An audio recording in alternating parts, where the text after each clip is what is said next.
Սիրելի ընկերներ, նախ շնորհակալություն, որ այսօր այս պահին այստեղ եք։ Մենք հավաքվել ենք դատարանի առջև, որպեսզի մեր բողոքի ձայնը բարձրացնենք Երրորդ հանրապետության պատմության ամենախայտառակ, ես չեմ վարանի դա նշել, ամենախայտառակ քաղաքական հետապնդումներից մեկի համատեքստում։ Արդեն գրեթե 2 ամիս է, ինչ կալանավորված են իմնի փոդքասթի համահեղինակներ, քաղաքական բանտարկյալներ Նարեկ Սամսոնյանը եւ Վազգեն Սահաթելյանը։ Կալանավորված են այն անձնավորության հաղորդման հիման վրա,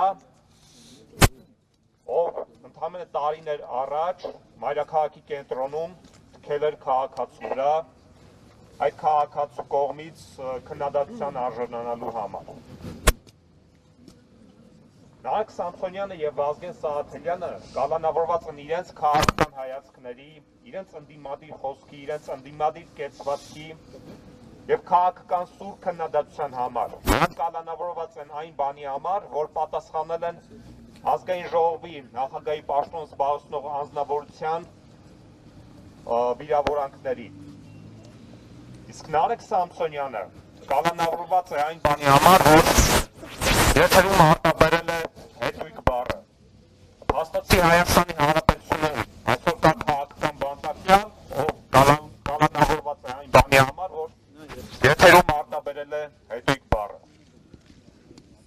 Այս համատեքստում, սիրելի հայրենակիցներ, տեղին է վերհիշել, թե գործող ռեժիմի ներկայացուցիչները ինչպիսի բառապաշար են օգտագործում իրենց քաղաքական ընդդիմախոսների նկատմամբ։ Եվ եթե մենք ունենայինք իրապես արդար դատաիրավական համակարգ,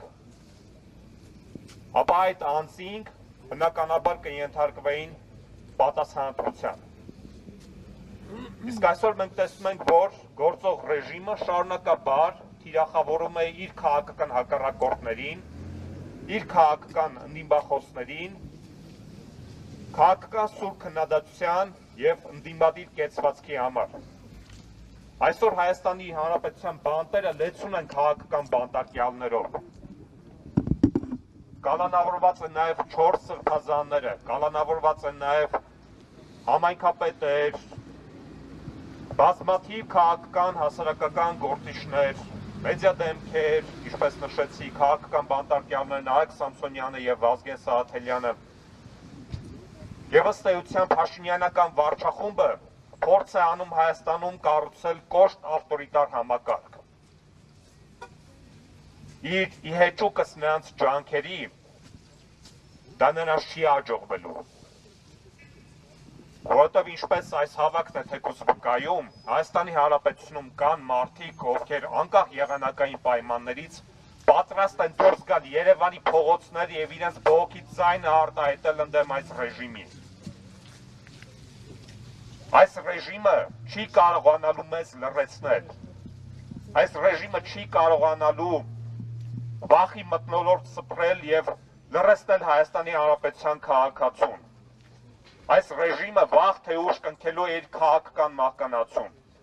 Ազատություն Նարեկ Սամսոնյանին, ազատություն Վազգեն Սահաթելյանին եւ ազատություն բոլոր քաղաքական բանտարկյալներին։ Ազատություն, ազատություն, ազատություն, ազատություն։